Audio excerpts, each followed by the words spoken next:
ওমা, কি হয়েছে? রান্নাটা কেমন হয়েছে গো? খুব সুন্দর হয়েছে। ভাতটা তো খুব গরম, তুমি কি করে খাচ্ছো? ভাতটা সবে নাবিয়ে তুই ঠাকুরকে জল দিতে গেলে হ্যাঁ ভাত বেড়ে নিয়ে বসেছি, কিন্তু ভাতটা সত্যিই খুব গরম। হ্যাঁ, এই তো আমার ভাত এখানে বাড়া আছে, পুরো একদম ধোঁয়া উঠছে একদম। তরকারি খুব সুন্দর হয়েছে। কি কি তরকারি হয়েছে বলো তো আজকে?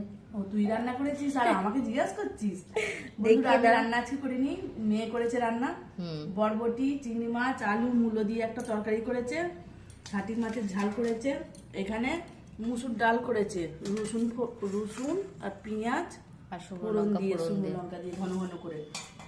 ডালটা খুব সুন্দর হয়েছে। ভাতটা গরম, ডালটা ঠান্ডা তো, তাই হ্যাঁ, তরকারি আর ডাল ফালগুলো তো ঠান্ডাই, আমি তো এগুলো করেছিলাম নিচে। আজকে ওপরে তো ভাত করেছিলে তুমি, হুম। ওই জন্যই ভাতটা এখন হয়েছে। ভাতটা ওই জন্যই কি গরম আর ধোঁয়া উঠছে একদম, তুমি তো খেয়েই যাচ্ছ তাও। 2টো বাজে।